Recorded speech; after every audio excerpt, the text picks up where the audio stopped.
Good morning. It's a great crowd. Thanks for coming by to hear about Copilot and AI and Teams meetings effectiveness. This session is going to be a little bit different. We're going to have a good amount of time for Q&A at the end too. I'm Shiraz Kupala. I lead Teams meetings, and today I'm going to share our framework for making Teams the most effective meeting experience. And this framework is the foundation of many of the innovations you see in Teams meetings today and what you'll see in the future. I'll outline the framework. I'll recap some of the solutions we've given you over the last few years.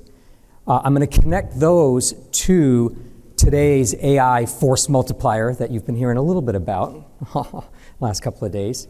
And I'm going to share insights on how to teach your people how to harness the power of AI in this new way of working. To start, although I lead the meetings organization, I'm here to tell you that this isn't really about meetings.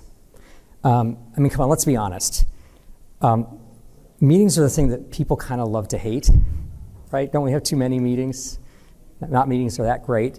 And don't we really just want to kind of get back to our office and get real work done sometimes? Yet we still have all these meetings.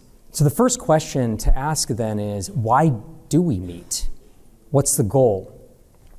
And as we analyze this, and we've been doing this for the last several years now in this new world of work, we distilled it down to these four major reasons. Sometimes you just want to solve some problems and brainstorm together, right? Other times you want to share information, or on the flip side, you want to learn something, right? For some meetings, you need to get approval and you've got to, share your plan. And then lastly, sometimes it's all just about motivating the team, creating connections. And of course, many meetings have multiple of these, but we've distilled it down to these four reasons. So then the next question becomes, okay, if we know why we're meeting, what makes it so hard? What makes meetings so hard? And when we were doing this research to understand how could we make meetings better, I came across an article in Harvard Business Review. I was trying to say, well, what are ways to have the most effective meetings? What are tips and tricks? And this article said that the number one way to have an effective meeting is to have an agenda. Mind-blowing, right? So nod your head if that makes sense. Have an agenda, you'll have a better meeting. I see a lot of people nodding their heads. Now, think about all the invites you received in the last month, and raise your hand if any of them were missing an agenda. Yeah. Oh, wow. Some of you, your hand didn't go up. So you have the most amazing organization imaginable. I want to come check that out. So if we have no plan, how can we be prepared and stay on track? By the way, that article was from 1974. The other challenge with meetings is people can feel excluded. If you can't hear people in the meeting, if you can't see them effectively, or if they can't get a word in edgewise, we saw this a lot as we went into the pandemic, and then now even more as we're coming out with hybrid meetings and people. The first time my team and I had a meeting coming out of the pandemic, I was in person, or about half of us were in person, half were online, and I realized a bunch of the folks online were cracking up, and I looked down at the chat, and they were having their own meeting because we hadn't been paying attention to them. Okay, even if you have a fantastic meeting, how many people forget to take notes and capture action items, right? So you've got to be able to follow up and capture the value of the meeting and then be able to get to that value.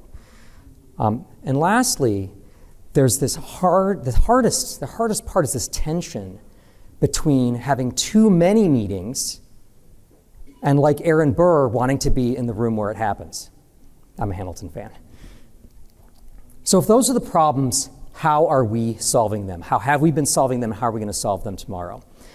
For the past 7 years, my team has been on a mission to change the way people and organizations think about meetings and the meeting culture. It's really the culture of meetings that we have to change so they can be more productive and have fun, okay? And the way we do that is through creating product experiences that bridge the phases of the collaboration lifecycle. So everyone is part of preparing before they even get together, so they can stay on track while they're having the conversation in real time, and then they can capture the value, take action, and extend their productivity well after the meeting and into the next meeting. Teams is the hub for teamwork and collaboration. And so when you think about that, you break that down into, first of all, how do we collaborate asynchronously in communications? This we're familiar with, chats and channel messages and emails. That's been around for a long time. You can also communicate asynchronously in documents. Every time you put a comment in a Word document or PowerPoint or revision marks, that's collaborating asynchronously. Of course, we all know about meetings and calls, and you can collaborate synchronously. And then imagine being able to collaborate on content synchronously. Whiteboards, loops, we're bringing that technology so that you can collaborate in much more flexible ways. In 2020, we shared how we're transforming the life cycle of collaboration before, during, and after you meet, to help you prepare ahead through more powerful and flexible messaging tools before getting together, to show up your best no matter where you are and showcase your personal style or corporate brand, to keep you engaged and let you express yourself, to foster inclusion so everyone can be a part of the meeting, to help you stay on track and capture all the value you create together, and to enable flexible work on the go no matter where you are. And finally, to make it easy to catch up and follow up afterwards. We've received overwhelmingly positive feedback on this vision and the steps we've taken, the capabilities we've made available to realize that over the last 4 years. So what does that look like? We've added Loop into chat and channels. You can collaborate together on these components. You can create agendas together. You can prepare. We've added a collaborative agenda into calendaring, so the organizer isn't the bottleneck. Anybody can help build that agenda. Number one thing, remember, from 1976? When you get in the meeting, we've put that front and center and then allowed people to crowdsource, so one person doesn't have to be the note taker the whole time. And then we've brought all of that back together in the recap so you can get to all that content afterwards, okay? And something coming soon is this quarter we'll release the ability to follow a meeting. So here you've been invited to a meeting that conflicts with another one, and so you can RSVP to follow to let people know you won't make it, but want to catch up later. And so switching over your calendar, you can now see that you're following that meeting, and once the meeting starts, in Teams, the organizer will receive a notification to remind them to organize and to record and take notes because someone's following the meeting. Okay, we close the loop. So this represents our journey together so far that we've talked about as digital transformation. And then something extraordinary happened. The state of the art in artificial intelligence took a massive leap forward in capability. And it went mainstream in just a few months. Unprecedented that people, average users, are talking about ChatGPT and large language models. Even if you don't know what it is, you've heard of it, right? And effectively overnight, we were able to shift from digital transformation to completely rethinking the nature of productivity through AI innovation. Last year, we introduced Microsoft Copilot, your AI assistant, in some ways your AI collaborator. And everything I showed before were tools to make it easier to collaborate, except you have to do it all manually still. You have to do all the work still.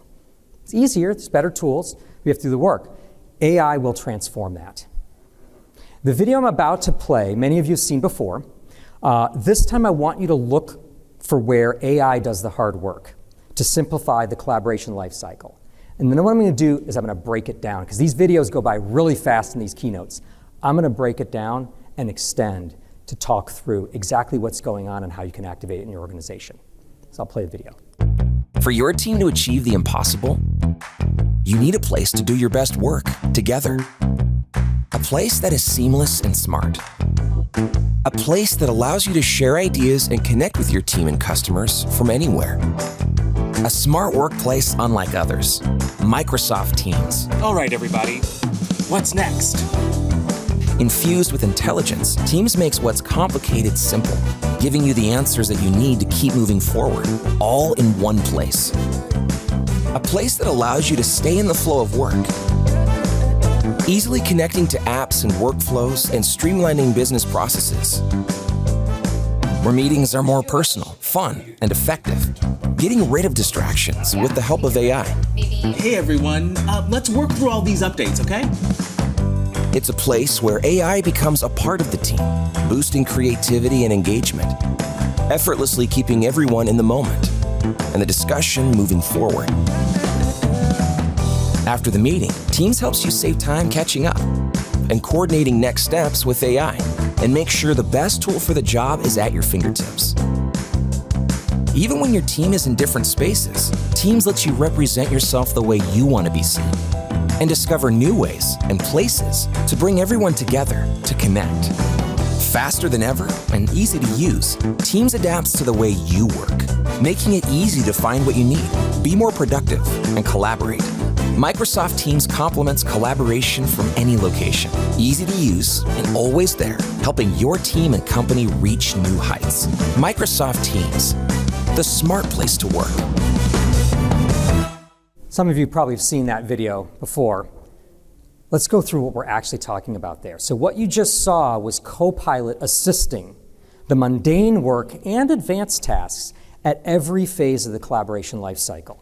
So you can focus on what only you can do, the critical thinking and creativity in the collaboration. So next, I'm going to walk through each phase of the life cycle, expanding on these major elements of the video and some extra examples along the way. Let's start with before the meeting, okay? So in the top right, you see, it's a little bit, wow, these screens are very small, where the person said, hey, help me prepare for my upcoming meeting, okay? And what it did is Copilot brought together the information that this person needs to understand what they need to do in the coming meeting, right? What's it about? What are some content that I need to read, et cetera? And so help me prepare for my next meeting was the prompt. But that's just the beginning. What else can you do, right? You could ask, what are the open items we need to discuss in this meeting? Who else should be invited? Have you ever been in a meeting where, oh, I wish that person was here. They could really benefit from this. Or we need them here. Why aren't they here? By the way, for every one of the examples I'm showing you, I have actually used them in real personal meetings that I have. So they're not abstract. They really work. Now, they're not going to work every time. It depends on your context and your meetings. But these aren't just made up examples. I've actually used them. And you'll see that throughout the deck. So how can you have it help you to make sure you have the right people there and are prepared for the meeting? Okay, next, mobile. So we saw this person getting more information while they were running to that next meeting. Show me all the high priority open issues related to this project, and gave a bunch of information. And one of the things that it did too is it pulled in information from an external tool. In this case, it was Jira, right? So this is one example of bringing in other parts of your enterprise data to answer questions and be more effective in a meeting. And that's part of the power of the platform we're creating with Copilot, to extend it and make it work for you. But there's more. Like, sometimes you're going into a meeting, it's like, oh, I don't know all the people in that meeting. And Copilot can help me, hey, who haven't I met yet? And I've used this. It'll tell me, oh, it looks like you probably know these people because they're in your organization and you've got a lot of shared content together or something, right? It's magical. But these people you don't know. You probably don't know them. And it was right. And so then I can go look that up and make it really easy to do that. Okay, you saw how you can look great and sound great in a meeting. This is all powered by AI. This isn't Copilot, but it's AI, right? So that you can show up professionally no matter where you are. This is kind of erasing it's taking the background, removing the clutter in the people. You can do this at home. And then also voice isolation. For those of you, maybe some of you made it to the keynote. If you didn't make it to the keynote, my friend Ilya was on the show floor in the middle of the keynote, got called into the meeting, and of course it was super noisy behind him. You weren't going to be able to hear him. With one button, he was able to get rid of all of those other voices, and you could hear him clearly.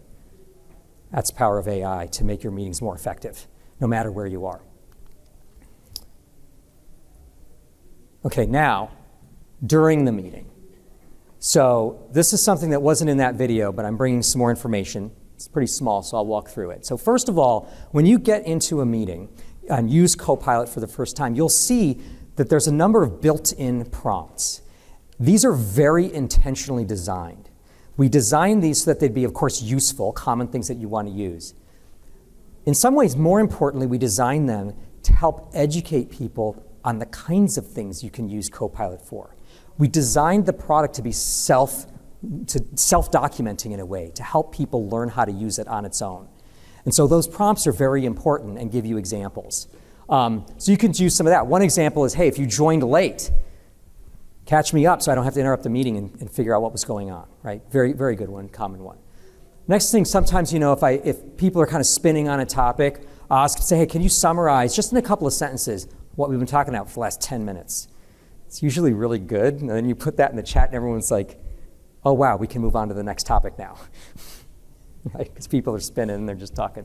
Or give me 3 examples of challenging questions to ask the presenter. By the way, the test on this one had challenging questions for me, so I'm kind of glad it's blurred out because he was using a real example. But one I really like to use too, and I think there's the example there for the challenging questions to me. You can see if maybe you ask them to me later. But one that I think is really cool too is what happens when you have someone new to the organization and they don't know all your jargon. So you can ask him, what does this term mean? I did this yesterday on one of my meetings from earlier this week or last week. I asked it, what does APAC mean? And it answered Asia Pacific. And I scanned the transcript. Nowhere was Asia Pacific actually mentioned. It figured it out and was able to, from the context, and said it. But even more interestingly, you probably heard of places, and they were talking about places in the meeting. And someone new might not really have been able to follow and know what it is. And Copilot actually did a really darn good job summarizing what places is just from the context of the conversation. Right? There's a lot of ways you can use Copilot to be more effective, because once you do that, now that person has the context much faster than they ever would have having to wait after the meeting to ask these kinds of questions, so they can be more engaged in the meeting, more engaged with what's going on, be that much further ahead. Whiteboard. All right, so have any of you ever participated in one of these sticky note exercises where someone gives you a Post-it pad, you got to write down all these ideas, you're going like rapidly, and then you spend like 15 or 20 minutes doing that, and then you go up to a board and you got to like figure out how to cluster those together, right? And you're trying to read everyone else's handwriting, you can't read their handwriting because it's all messy, and it takes you 20 minutes just to do the clustering. Well, that's crazy. Don't do it that way anymore. Open up Microsoft Whiteboard. Get everyone to create digital stickies in Whiteboard, okay?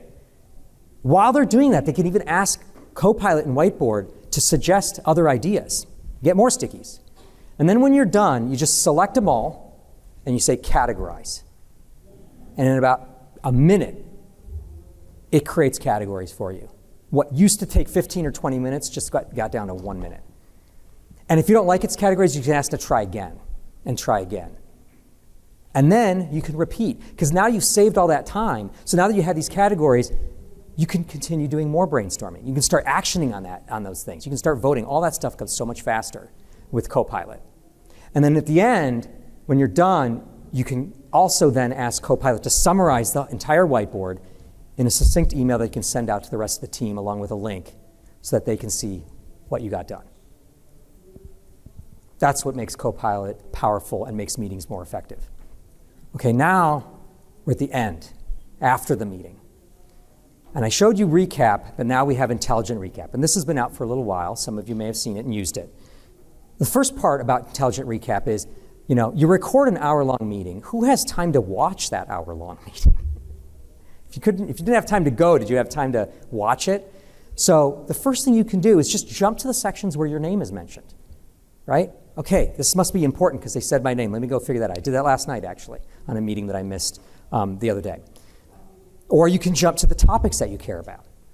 You skip around to the chapters that might be interesting. Or identify key people, like what did my boss say? Let me skip to all those sections where she talked so I can see exactly what information I need to look at, okay? So that's the first part. You can, of course, at the top right, you can access all the content that was shared in the meeting. So you have it all in one place. And then you can review the AI notes to catch up on detail. And remember, so this is 2 layers. So this is just 1 layer. Click that little caret there, you open it up, there's a whole second layer of information summarizing everything that was discussed in the meeting. Customers have told us this is already saving hours of effort. But that's still just the first step. Copilot on recap. With Copilot, you can go deeper. We designed the built-in prompts to be useful and help teach you new things. But then, really, you can start to ask your own questions on topics. Notes, tasks, The AI notes gives a great prompt. Oh, that one's interesting. I don't care about these 3, but I want to know more and go deeper, right? What did this person say? That I use all the time, right? Because then, guys, even clicking through the recording where they spoke on those speaker bars, I still got to watch the recording. Whereas I can just have it give me 10 bullets of what they said. I can scan that really quick and see what I need to dig in deeper on, right? Or why is this topic so important? Looks like this topic, something interesting. What's so important about this topic that it made it into the AI notes? Summarizes that very quickly. What were the conclusions, right? Very, very quickly to get value right into the meeting. So I'm going to play another video here. And this video, it's a little long, but it goes very deep into how it goes in quite detail how deeply you can really go on these kinds of questions. And it's going to be a little hard to read, so after the video, I've got zoom ins so we can take a look at it together. So let's see what we can uncover about this meeting. I'm going to ask it to summarize the objectives of this meeting in 1 sentence. Now it's going to take a moment to analyze the transcript, and here we see the objective of this meeting was to discuss and decide on the launch timing and the executive spokesperson for Project Falcon. So a good follow-up question would be, were there any important decisions made? And we'll give it a second. So yes, there were some important decisions. Now I'm not going to read all of them, but you can see this first one. The team decided to delay the launch of Project Falcon by 2 weeks to allow more time for testing and product certification. So that's a pretty significant development. Now just knowing the outcome is interesting, but you can dig deeper. You can ask it, was it an easy decision to delay? Was anyone upset by it? By asking questions like this, you can learn a lot more about a meeting than just what you would get from meeting minutes. Here we see that the decision to delay was not an easy one, and it involved some disagreement. Jason and Callie initially opposed the delay, while listing the others who supported it. And it also showed that the team eventually reached a compromise. And as you can see, every comment includes a citation, so you can easily verify where in the transcript it arrived at that conclusion. This makes it incredibly efficient to analyze what happened in a meeting. Now, as a follow-up question, let's ask Copilot to list all the pros and cons of the decision to delay in a table. This organizes all the discussion points in an easily digestible way. Here we go. It allows for more time for product testing and certification. It reduces the risk of a poor user experience and negative press. This helps me reach my own conclusion whether I agree with the decision. Now, we also needed to decide the launch date and spokesperson for the event. Let's ask Copilot to list all the dates mentioned in the meeting in chronological order. Even if there were a lot of comments to triage, Copilot can really help. And check this out, it's presented in a way that's easy to digest. And for my final question, I'm going to ask Copilot to recommend what day we should hold the launch event, and who should be our executive spokesperson at the event, and why it thinks that. Now I'm asking Copilot to reason over a lot of complex data, something we would struggle with in a meeting. The launch event should be on September 2nd because it's the earliest date that allows for a full day of rehearsals. You can see here, the executive spokesperson should be Paul because he's available on these 2 dates. And it even calls out that Amy, who is the CEO, is traveling back from Japan on the 1st, and despite the fact that she's available on the 2nd, she will likely be jet-lagged. That last part's the one that got me. Like, it actually was thinking like a person, right? Of course, it doesn't think, but that was pretty amazing. Were there any important decisions, right? Extracted that from the content in the meeting. Was it an easy decision to delay? Now it's really helping understand what's going on in that conversation, right? Completely dispassionately. list the pros and cons. Now here's a trick. This is a really important one. One of the interesting things about these tools is you ask it to do a table. And it's actually a bit of a hack also, because Copilot and other LLMs really like to fill out every cell in the table. So if you want it to be complete, just tell it to give you the results in a table. And it'll make sure everything shows up. You go on a pros, cons analysis, you tell it to put it in a table, you'll get a pro and a con for everything. Now, of course, that can be a little bit of a liability too, because if a cell should be blank, like there's no cons, or there's no pros, it'll pull something in anyway. So you have to look at it. You still have a job. But it's a very neat trick. You can do formatting too in that way as well. And so the second to last one here, list all the dates mentioned. This is a great one, right? You're in a meeting, maybe you're in a project review meeting, and people are throwing around project dates, ship dates, review dates, all this stuff. It just goes, picks them up, reorders them, and gives you the result afterwards. It's very powerful. I've tried this in a couple of meetings. It really works. And then the last one here, again, blew my mind, right? It's actually figuring out what logically would make sense and making a recommendation that you can really use. This was never available before. This is what makes it so that you can save immense amounts of time in meeting and be far more productive than you ever could before. I wanted to add a little sort of special one here. This is a real meeting. I did this last night. That's why I've got some redaction here, because there's some confidential information. But I asked it to format in a table. I wanted to know kind of the concerns from my boss, what were the suggestions that the team discussed for this particular topic, and then who was responsible for following up on that topic. This was a meeting I happened to miss. And I asked it to do it in a table so that I could get all of this information. And I asked it to bullet suggestions, because I didn't want one. When I first did it, it only gave me one suggestion each. And when I asked it to bullet it, it actually had some of these, two of these, the first and the third, had 2 bullets, right? 2 suggestions each. These are tricks that you can use to get more out of Copilot. And this doesn't just work in meetings, this works in all the Copilots. The other one, the second one was interesting because it's, I asked it to sort of guess to tell me about the most lively topics. Now, of course, it doesn't hear anything. It doesn't know people's tone and tone of voice. But just based on the spirit of the words in the conversation, it was able to do that. All right, so Copilot for Sales is another example, actually, of the Copilot platform that allows you to extend and deepen the capabilities tailored to your scenarios. So I'm going to play this video, and then we'll talk a little bit about it. Copilot for Sales combines all the capabilities of Copilot from Microsoft 365 with seller-specific plugins and skills. It meets salespeople where they are, right in the flow of work, including in Teams and Outlook. Copilot for Sales works with any CRM to enhance sales productivity, build stronger customer relationships, and ultimately help those salespeople close more deals. So what you just saw is how Copilot for Sales helps you prepare for the customer meeting right when you're scheduling the meeting, reviewing critical information that you need so that you're ready to go. Okay? And then, while you were in the meeting, it was hard to see, but it was looking at the conversation and it recognized that a competitor name was mentioned, one of your competitors. Okay?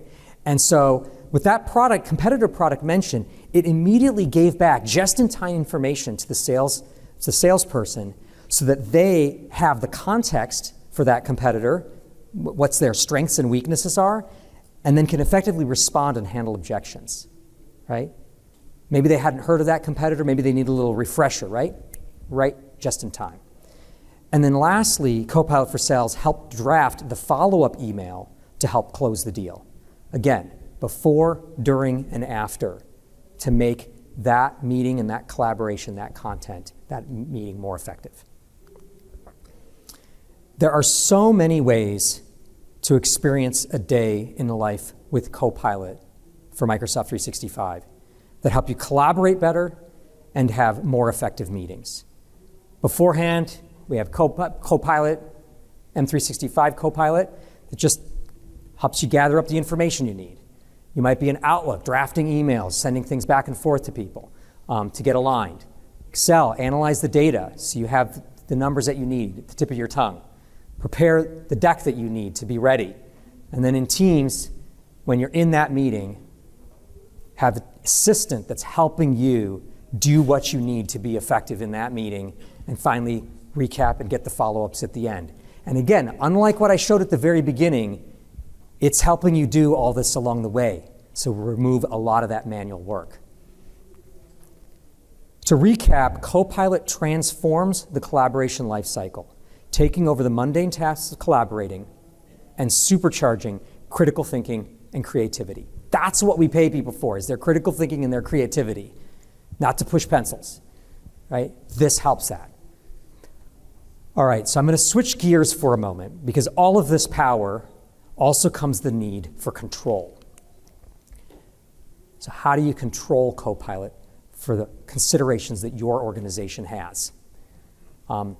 We have a number of ways of controlling Copilot. We have admin controls in the Teams Admin Center to be able to, first of all, if you want to even enable Teams Copilot, meeting Copilot for certain people or not, you can enable or disable the service plan. You can choose to turn the transcript on and off depending on what your industry or organization needs are for transcript. And if you do turn transcript off, we then have the way to use Copilot during the meeting without having any transcript saved. So you can still get the value during the meeting. Of course, you would be able to get value before the meeting because you can gather information, but without a transcript, you won't obviously be able to use those recap Copilot features. But sometimes some companies, a number of companies have that need. And then you can also set up whether you want the Copilot policy to be on or only with the retained transcript. Some organizations need that. They must have a transcript. Okay, notifications. So this is a very important one. We've gotten a lot of feedback. We've seen this ourselves. We need to notify people in the meeting that Copilot is in use, that it's available and it's in use. So we're doing that. And then for some organizations, they're going to require consent. So they want consent for the transcript, and we will bring consent to Copilot. So they can actively say, yes, I'm okay with this, I'm going to participate, and that gets logged for your needs. And then lastly, we have a number of meeting options. Who can start the recording and the transcription, right? Everything Copilot based is based on the transcription. And so you want to control who has the permission to even start that transcription. That's a control for maybe sensitive meetings.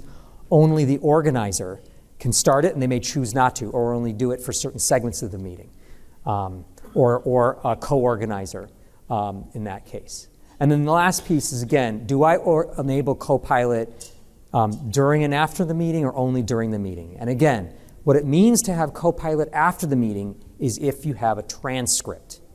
Right? I can't just turn Copilot off and still have a transcript, because the transcript has all the information that will come up in all those after-meeting external, those other scenarios. These are some of the UI. Mine's grayed out because I was playing with some settings, but you can control, as you can see here. In this case, the setting is setting a default and then locking the default, if that's what you need in your organization. Now, this is just the beginning. We've been getting a lot of feedback from our customers that are starting to use it and understand what are the real needs as they exercise these different scenarios. And so I'd love to get your feedback on what's working, what's not that you're seeing, where you might have questions, and what more controls you need, because we are actively working on those. In Jeff's keynote, he talked about two big questions he gets from customers. And about this new technology. And I want to touch on the second question here, which was change management. This is a sequence of evolution of human-computer interfaces. I kind of got a little cute, and I went all the way back to the punch card, which started in 1880. It was the first punch card. So about 150 years. Humans have had to adapt to the way we communicate to be compatible with the computer. We have to change the way we communicate so the computer can figure us out, because it just didn't have the power. 2 years ago, that completely flipped on its head. The computer has finally evolved to adapt to the way we humans naturally communicate. You can do it in foreign languages. It's phenomenal, right? That changes everything. We now have a conversational interface. We can now talk to a computer like we talk to another person, and it'll respond in a way that we expect. Mostly. That's the power and the pitfall, right? If you think about it, humans too, by the way, respond the way we expect, mostly, right? And so like humans, these large language models and generative AI, they can misunderstand. They can get overly creative. We call those hallucinations. And it will respond differently to the exact same question from minute to minute. And by the way, tell me a human that can state the exact same thing they said 2 seconds ago in the exact words and phrasing, right? Most humans can't do that either, right? So these systems aren't entirely predictable or deterministic. I mean, really, it's just a probability engine, okay? It's an incredibly sophisticated one, but it's a probability engine, right? And so sometimes that's a little fuzzy. And so now we actually have to unlearn all of our old habits from the way we've worked with computers to this point. Okay? How we interact with them and with how we interpret what we get from them, the responses. Okay? And this is part of the education that we have to do and you have to do with your users. Because they're not going to get this. People don't quite understand it yet. It's very, very new. But this is important because when you get that response, you have to be skeptical. You have to read it. It's going to be powerful. It's going to look perfect. It's going to sound very authoritative at times. But you got to verify that it's right. And even as you saw in all of these examples, the way you get the best out of it is not to do what we used to do in search engines. Natural language was fancy keywords. That's natural language. Well, that's not the way humans speak, right? But Copilot and these tools speak in human language, in conversational interfaces. And so you have to teach people to do that so you can get the kind of responses that I was showing here. And scrutinize those responses, critically interpret and scrutinize them. There's 4 questions as you think about this throughout, bringing this power to your organizations. The first question is, how will you drive adoption for this new way of thinking, working, and collaborating? That's what I was just talking about. People are going to have to change the way they work, and this is going to take time. And frankly, we're going to learn together. We're learning every day about how we use it, the ways you can use it, what works and what doesn't. So we have to have a dialogue. This conference represents the phenomenal community that we have with you to make the products better. And that's going to be so important in this new era. How will you train your people to shift the way they work to be able to take advantage of these superpowers? What assistance are you going to provide them? Do you need to provide upskilling, training, changing their ingrained habits? Like, we're so ingrained, sometimes it feels easier to do it this way because Copilot's just so new. And that's going to take time to get used to say, once I get used to it, wow, that thing really is faster. I'm going to keep doing that. But that's going to take time, and people are going to need help with that. What systems do you need to integrate with so that you can harness all of your organizational knowledge? Right? That's the platform that we need to integrate with. But also, for example, so much is in the Microsoft Graph today. In SharePoint, for example, they have this amazing capability that you can go to any document library and say, create me a Copilot. And now I can ask questions to that list of documents, policies, team ways of working, plans, whatever. It's very, very powerful, but people have to change the way they work, and you want to think through those integrations for apps, tools, and platforms. And then lastly, manageability. What controls do you need to make it work for your scenarios? As I said at the beginning, this isn't really about meetings. It's about helping you collaborate better. In some ways, I don't lead, the thing that I do most in my job is connecting people. That's what I need to do, is connect people in better and better ways. And Copilot is the assistant that makes your meetings and really the continuum of collaboration easier and more effective.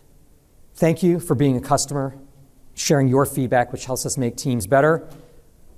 Our goal with these tools, by making people collaborate better, is to do that so we can empower every person in every organization on the planet to achieve more. And it really means a lot. Thank you.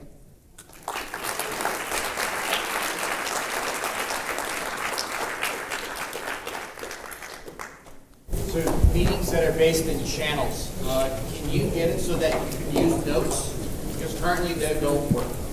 notes in, so the question was for meetings and channels, channel meetings, can we enable notes in meetings? So Copilot and Recap does work for channel meetings.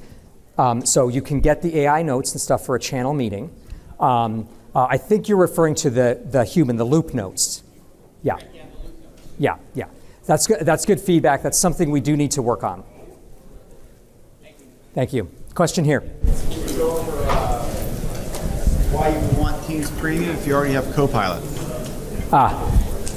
The question was, why do you want Teams Premium if you already have Copilot? In fact, what I'm going to do is I'm going to ask my colleague here on my team, Mansoor. He's the expert in this, and since he has the mic, go ahead and answer that, Mansoor. Why don't you come to 4 p.m. to my session and get a detailed answer? No, short answer is Premium has a lot more other capabilities as well, and not just the intelligent recap. And we have just started to begin with Premium. There's protection, there's customization, there's a whole bunch of IT management value that's going to be coming in. So really what we're seeing is different organizations are buying different sort of aspect of licenses, some Copilot, some Premium, or all Copilot, all Premium. But really there's much more detail there. But happy to answer more later. Yeah. So we've been using it since last August, I guess. We're part of the early adoption program. It's excellent in capturing meeting minutes, saves loads of time. The action items, though, integration with Planner. So that's what we're finding is, it's doing a great job of getting the action items, but now we're forced with copy-paste, moving into Planner or To-Do or something like that. So what integration is on the roadmap? Yeah, integration with the tasks that AI Notes comes up with into Planner. So we did that in the loop meeting notes, that if you add tasks there, they sync to Planner.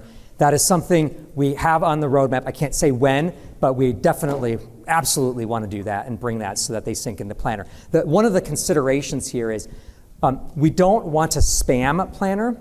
So we're very sensitive to, all these tasks get set up and then someone gets spammed and it may not even be the right task for them. So we're really being thoughtful about working through the experience of that so we can sync them in, but you can also control and triage.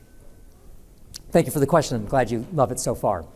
Down here. Yes, so for the recap function, if you have like daily status meetings, that recap seems to get overwritten from the previous. So, and I was checking with my team earlier today because we've enabled transcription, we're going to roll that out. We also have Copilot and some of us have Teams Premium. But the recap function is really a point in time. If you have the same meeting each day, that recap gets overwritten. Is that something that you can sort of archive off? Yeah, that should not be happening. So, okay, so I'll check with the team. I did ask them that today, and they said, yeah, it looks like it was overwritten. So okay, maybe it's just they weren't using it correctly, or they weren't looking at it correctly. Possibly. Mansoor, did you have something to add there? Really quickly, the previous recaps are also available. Maybe it's just not discoverable for you, or some bug is going on. But you can change the previous dates and then get to the previous ones. Yeah, it's intended to work even for a daily recurring meeting, absolutely. Right here. Yes, hello. In the Copilot summary, it takes the transcript, but it would be nice also if it includes the content, PowerPoint shared in PowerPoint Live, or pre-uploaded documents into the meeting, and have it all combined. Yeah. Will that come? So that is something that is on our roadmap to work on, is right now it's only transcript. We want to include the chat conversation as well from the meeting, right? Because there's a lot of collaboration going on in parallel in the chat. We want to include that, include the content that's being shared, right? Whether it's PowerPoint, whether it's a screen share, it's something. These are all things that we expect to do as we continue advancing the technology. Okay, perfect, thanks. You're welcome. If, say I'm late to a meeting and I'm not part of the organization, is there a way for me to do that catch up even though I'm not part of the organization? What do you mean by being not part of the organization? Meaning I'm an external guest. External. Yes. So right now that catch-up is available to the people internally because they can go into Teams and find that item and get to the recap internally. But that's great feedback. So if you have scenarios where you need external person to do that too, something for us to look into. Are there any plans for additional governance of the transcript after the fact, like our legal department is very concerned about e-discovery or people copying it and transcripts living on forever. Are there any plans for, additional governance for that? Yes, there are. We've heard that from multiple customers. Every customer's, there's different sort of scenarios that people need for how they want to handle that, and it is absolutely something we're working on. Yes. Piggyback on that with government or local government, so we have to have information available for FOIA, Freedom of Information Act, things like that. So. Yeah. With this whole area of the transcript, which has been around for a long time, but who went and read transcripts before, right? No one's going to go read those transcripts. Maybe a few people did, right? Now, Copilot has exposed all of that, brought a lot more attention to something that's existing, and we are absolutely working on. We know that there's needs in regulated industries, government, many different types of needs, along with any organization. So, yeah. Question in the back. So one of the concerns that some of my teams have had has been tone. So in some of the questions you can ask about if there were dissenting opinions or was my name mentioned, things like that, and somebody said, oh, Joe never comes to these meetings, he's always slacking off. Yeah. And so you search for your name and it says, yeah, so-and-so said you never come to these meetings because you're bad at what you do. Is there some way that it can mention, or is there something built in that it's not just a literal, this was very negative or this person thinks this project is bad? Right. So the question again was, people asking questions that for some might be a little controversial or uncomfortable questions in the meeting, or in some cases inappropriate. So when we originally designed Copilot and continue, we work very hard to adhere to the Microsoft responsible AI guidelines. And there's a whole set of new guidelines around how Copilot takes this kind of information that you're talking about and responds. And our general, the first step is we don't want Copilot. We absolutely, it's not okay for Copilot to try to infer something based on the conversation, right? That's just like, it doesn't get to make stuff up, right? That's super important. That's not okay. Now, the example you're giving is someone actually said it in the meeting. It's a fact of the meeting because someone said it. Now, it may not be true, but someone did say it in the meeting.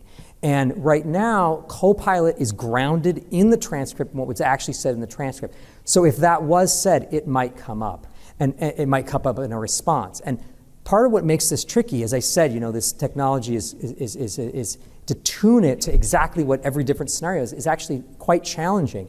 And in some cases, some customers need that ability because in their scenario, they need it to be able to answer those kinds of questions, whereas others may not. And the other thing we're sensitive to is this is also very cultural. Different organizations and different parts of the world have different sensitivities around that. But our number one is that it needs to be grounded in what's actually said in the transcript. Don't go make up sentiment and what people are thinking. How does it handle the transcript when there is basically a large group of individuals that are around a table, in addition to those that are just coming in independently? Yeah. So if you have a bunch of people in a room and all it's thinking is I've got conference room 1 said something, it might be 10 different people saying something. So it's a really good one. I actually could have put that in this presentation. So there's a couple of ways. First of all, by default, it thinks it's one person, but one of the things that we found is based on the context, sometimes it's actually able to figure out who said what. Hey, Jim, what do you think? And then someone says something and it figures out, well, that was probably Jim, right? So we found that happens. It doesn't always work that way, but we've just been kind of surprised that sometimes that happens. But what you really need is the new technology that we're building with our devices, and into even regular meetings. You don't need a special device. We're building this in the cloud, which is to be able to segment different speakers from one audio feed. And what it will do is it'll understand, well, I think these are separate speakers, although I don't know who they are. And then with permission from users, then they could say, well, I'm going to go and train my voice, and I might do that kind of thing. So, and then there's different sort of technology with hardware to actually isolate and do better and better versions of that. Voice isolation, is that available with existing Teams room equipment, or is that new equipment that you'll need to do just voice, not necessarily video? We're going to be enabling parts of that with existing equipment. Will it use third-party like owls or things like that? Third-party devices like owls? That's a good question. Third-party devices like the OWL conference cam and stuff. I do not know the answer to that question. We can get back to you on that. Yeah, it's MTR and certified devices only. Yeah. Yeah. All right. Thank you very much.